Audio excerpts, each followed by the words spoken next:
Welcome to this debate about the crisis generated by the failure in the AI-based security system in the Atacora region. This incident, where a misdirect drone strike resulted in the deaths of 18 people, including 8 workers. It has sparked a global disturbance. This situation presents us with a complex dilemma regarding the regulations and governance of artificial intelligence technologies internationally. Each member of our team will represent a different theory to analyze the crisis and propose solutions from their perspective. The time for interventions will be 2 minutes per person, and at the end, we will debate our proposals to find a common international governance framework. I will ask a question to start. How do you interpret the crisis of the AI system from your theoretical perspective, and what implication do you think this incident has for the global governance of technologies? Who would like to start? I will. The US company Titan AI developed an AI system that was most likely designed and trained by a privileged class of developers, predominantly elite Western men, working within institutions detached from the communities their technologies would impact. In fields like data science and AI, who creates the knowledge often determines whose lives are seen, valued, or erased. The AI system deployed in Atacora, trained on biased data, is not simply like a technological problem, it is a direct reflection of global inequalities.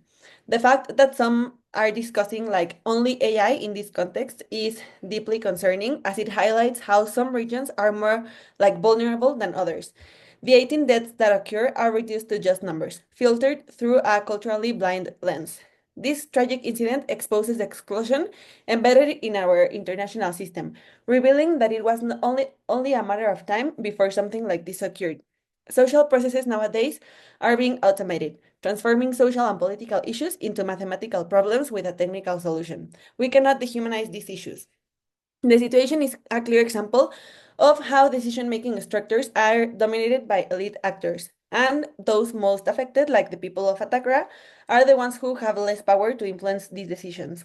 It reflects a world where technological development is guided by profit and power, with a definition of security that does not account for everyone. This crisis cannot be dismissed as collateral damage. As Linkletter and Shapcott discuss, the problem of community is evident here.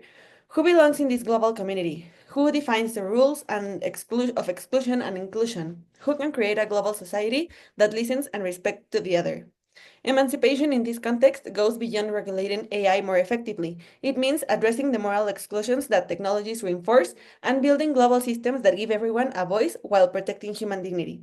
As Richard Shapcott explains, critical theory challenges us not only to understand the world how it works, but also to question how it ought to work, what is truly good, and what kind of global society we should want to create. Thanks, critical theory. Who would be next? I'm going to be next. Please start.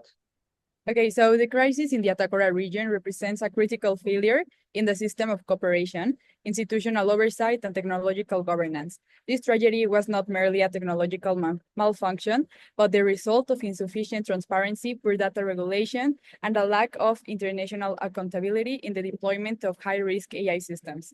Even though it can be difficult to overcome impediments for collective actions in an anarchic environment that breeds distrust and self-interest, when states and non-state actors desire collective action, the structural design of international institutions plays an important role in determining the extent to which collective goals can be realized. In this case, the facial recognition system deployed by Titan AI Group, that is US-based, and US-based private company, was trained on biased datasets without proper cross-cultural validation, and it was sold to a local government through a security agreement that bypassed international scrutiny. This not only resulted in the wrongful targeting of civilians and humanitarian workers, but also undermined trust in technological systems and intensified diplomatic tensions worldwide. In this sense, the most pertinent response is not to ban technology, but to strengthen international frameworks that ensure its responsible use. It is necessary to advocate for stronger multilateral institutions, binding agreements, and transparent information sharing between governments and private developers.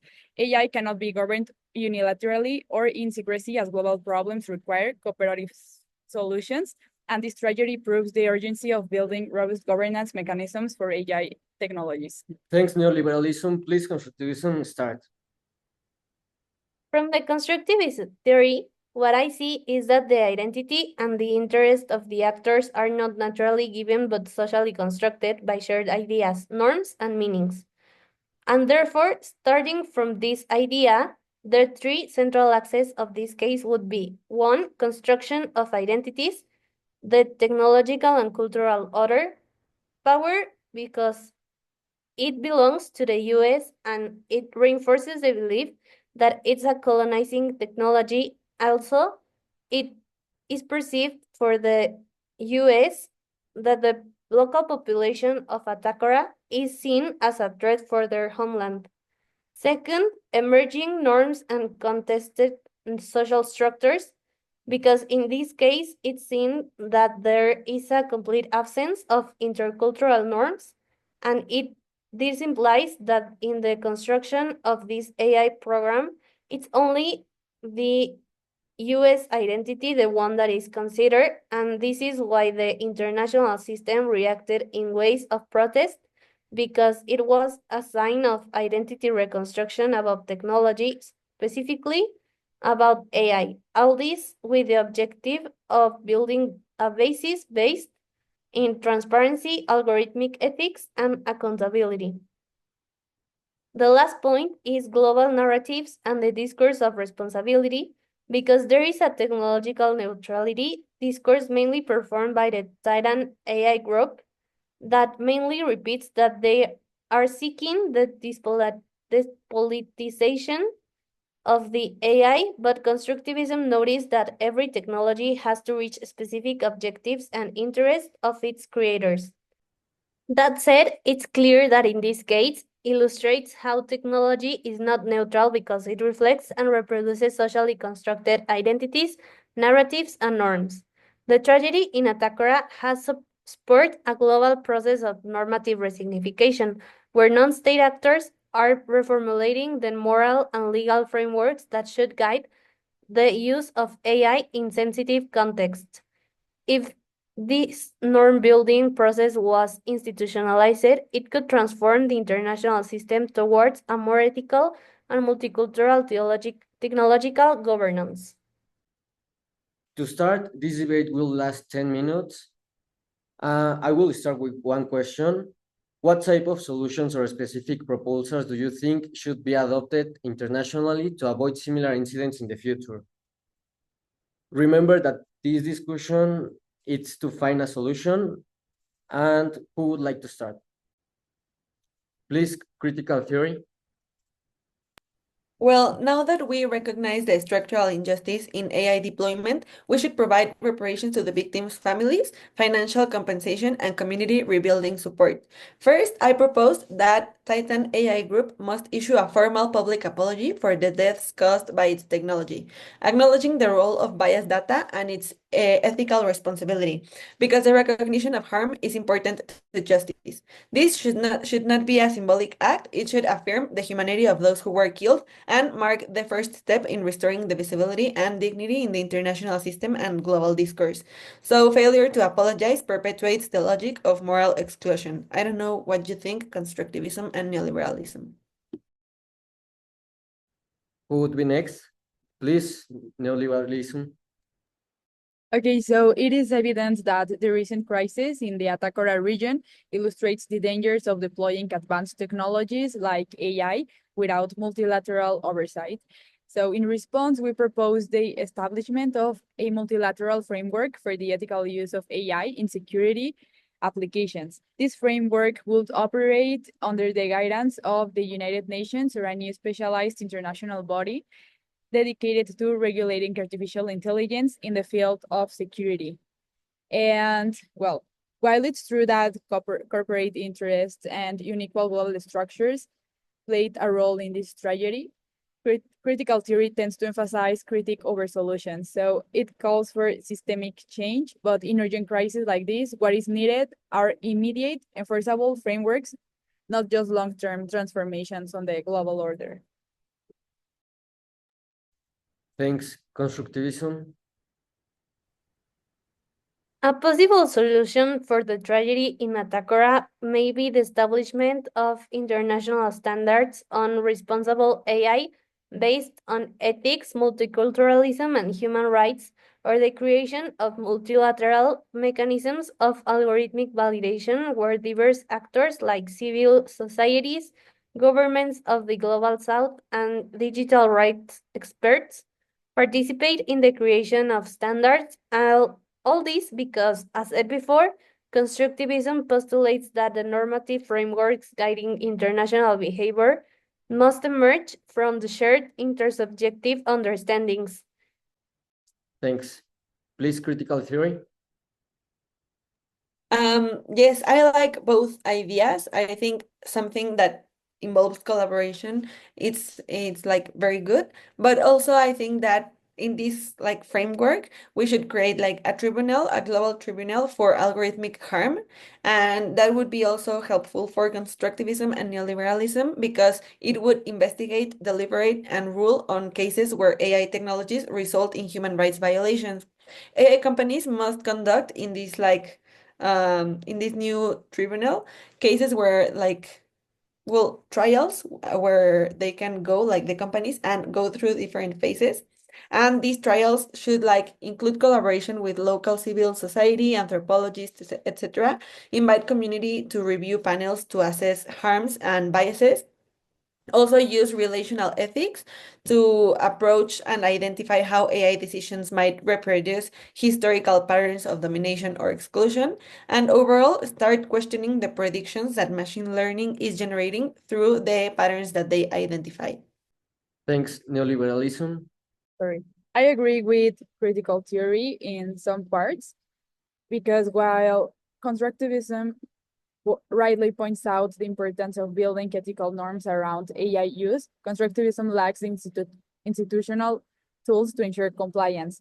Changing norms takes time and it doesn't guarantee that actors will follow them, specifically when strategic or economic interests are at stake. So I feel that what critical theory says is a viable solution, but we have to take really into consideration the need to focus on to enforce international institutions, promoting transparency and creating binding agreements that can be implemented now. It acknowledges that while values and power matter, rules, monitoring, and cooperation are essential to ensure responsible behavior, especially stakes domains like AI and security. Please, constructivism.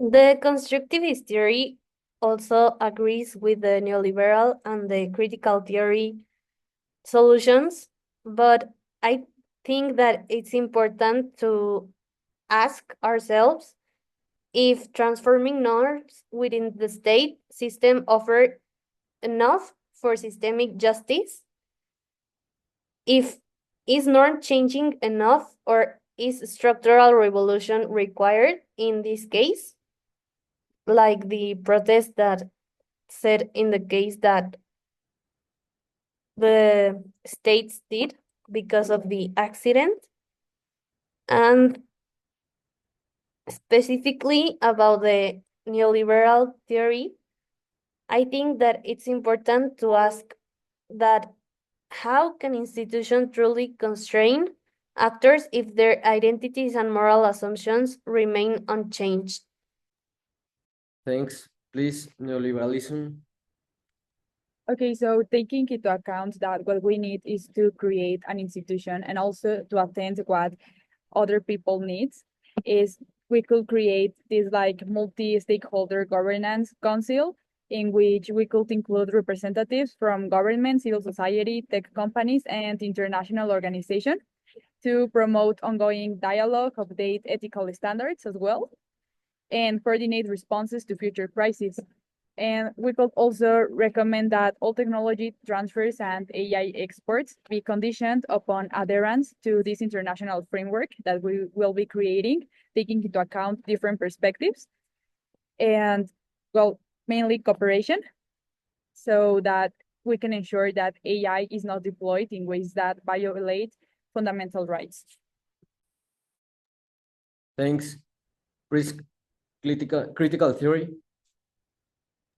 Yes, I like that idea. I also think that any company that wants to put AI in some other region should have first like a lot of tryouts in that region to make sure that they identify like some patterns. In this case, the problem was that it misidentified people as insurgents. So we should make them have like these tryouts in the region so the machine learning and computing system can identify the patterns and start questioning the root of the issue that is infiltrating into the data sets. And the company can implement only this AI system until the tribunal that we are going to create accepts that the AI is ready to be deployed in that region, like considering all the yes, all the like information that is not biased anymore. And using relational ethics, we can understand the communities being vulnerable by AI. And with that, we are shifting authority from corporate labs to human communities.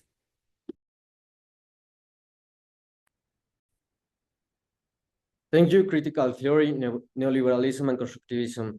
It's clear that a multilateral organization is need to prevent this from happening again. In this panel, we discuss the importance of establishing a collaborative framework that includes a multilateral oversight for the ethical use of AI in the security applications. This could be achieved by creating a multi-stakeholder governance council composed of representatives from government, civil society, tech companies, and international organizations, such as a body would promote dialogue and regularly update ethical standards to ensure coordinate responses. It's also crucial to address the root causes of bias in AI systems rather than relying solely on short-term solutions like the biasing. Companies should conduct trials in the specific regions where they plan to deploy AI technologies before implementing them at scale. From the critical theory, it has been highlighted how this incident reflects global inequalities and how technological decisions disproportionately affect the most vulnerable communities. The proposal to create a global tribunal for algorithm harm and the need for ethical recognition of the harm caused by the technologies highlight the urgency of addressing this structural injustice. On the other hand, the neoliberal perspective emphasized the importance of strengthening international governance frameworks and ensuring greater transparency in the use of AI, advocating for a multilateral approach that promotes binding agreements and the transparent exchange of information between governments and private companies. Constructivism has argued that the crisis reflects the social construction of identities, norms, and values, and how these influence international responses. Creating international standards for AI based on ethics, multiculturalism, and human rights can contribute more inclusive and ethical technology governance. Thank again to all participants for the contribution today. The complexity of this crisis requires thoughtful and collaborative solutions, and this debate has taken an important step in that direction.